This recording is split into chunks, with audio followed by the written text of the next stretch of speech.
ఎన్నికలకు సంబంధించి స్థానిక సంస్థల ఎన్నికలు తెలంగాణ రాష్ట్రంలో జరగబోతున్నాయి. సర్పంచ్, ఎంపీడీసీ, జెడ్పీటీసీ, మున్సిపల్ ఇట్లా స్థానిక సంస్థల లోకల్ బాడీ ఎలక్షన్లు జరగబోతున్నాయి. దీనికి సంబంధించి రేవంత్ రెడ్డి ఒక కీలక వ్యాఖ్య చేసిండు. 42% రిజర్వేషన్ సంబంధించి మేము ప్రభుత్వం ఇవ్వకపోయినా, ఆమోద ముద్ర రాకపోయినా మేము రాజకీయ పార్టీ పరంగా, కాంగ్రెస్ పార్టీ పరంగా 42% తెలంగాణ రాష్ట్రంలో బీసీలకు రిజర్వేషన్లు ఇస్తామని చెప్పిండు. అయితే దీంట్లో మరి నిజంగా న్యాయపరమైనటువంటి చిక్కులు ఏమున్నాయి, సుప్రీంకోర్టు మార్గదర్శకాలు ఏమున్నాయి అనేటువంటి విషయాన్ని ఒకసారి చూద్దాం. ఇగో స్థానిక సంస్థల ఎన్నికల్లో బీసీలకు 42% రిజర్వేషన్లు కల్పిస్తామన్న హామీ ఒకవైపు ఎన్నికల మేనిఫెస్టోలో కాంగ్రెస్ పార్టీ పెట్టింది. బీసీ డిక్లరేషన్ సభ పేరుతోటి అక్కడ మీటింగ్ పెట్టి మేము అధికారంలోకి వస్తే 42% బీసీలకు రిజర్వేషన్లు కల్పిస్తామని చెప్పి మేనిఫెస్టోలో కాంగ్రెస్ పార్టీ పెట్టింది.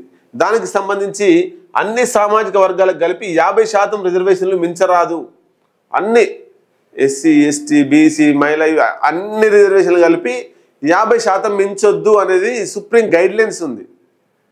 ఆ సుప్రీం గైడ్లైన్స్ ప్రకారమే పోవాలి. కాబట్టి 42% ఇస్తే 50% దాటే అవకాశం ఉంటుంది. 42% బీసీలకు ఇస్తే 50% దాటే అవకాశం ఉంటుంది అన్నప్పుడు సుప్రీంకోర్టు మార్గదర్శకాలను, సుప్రీంకోర్టు గైడ్లైన్స్ను ఫాలో కావడం లేదనేటువంటిదే జరుగుతుంది. కాబట్టి సుప్రీంకోర్టు దాని మీద ఏం చేయబోతుంది, సుప్రీంకోర్టుకు మన తెలంగాణ రాష్ట్ర ప్రభుత్వం వెళ్ళబోతుంది, 42% కోసం కొట్లాడబోతుంది. దీంట్లో కలిసి వచ్చే పార్టీలు బీఆర్ఎస్ కలిసి వస్తుందా, బీజేపీ కలిసి వస్తుందా, ఇంకేమైనా పక్షాలు కలిసి వస్తాయా? కలిసి వస్తే ఓకే, కలిసి రాకపోతే వీళ్ళే బీసీ వ్యతిరేక పార్టీలు వీళ్ళే అని చెప్పి కాంగ్రెస్ వాళ్ళ మీద ఫైట్ చేయబోతుంది. మొత్తం మీద ఈ 42%ను ఎన్నికల్లో కాంగ్రెస్ పార్టీ మంచి ఆయుధంగా వాడుకోబోతుంది.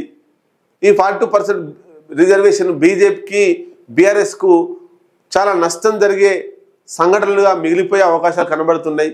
ఇది దీనికి సంబంధించి 30 రోజుల్లో ఖరారు చేసి స్థానిక ఎన్నికలు నిర్వహించాలన్న హైకోర్టు ఆదేశం ఇంకొక వైపు.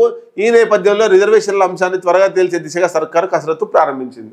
ఏం లేదు, అగ్గిపుల్ల గీకేసింది రేవంత్ రెడ్డి ప్రభుత్వం. 42% బీసీలకు రిజర్వేషన్లు ఇవ్వాలి గీకేసింది. ఇక మండుతుంది. దానిలో నష్టపోయేది బీజేపీ, బీఆర్ఎస్ పార్టీలే నష్టపోతాయి.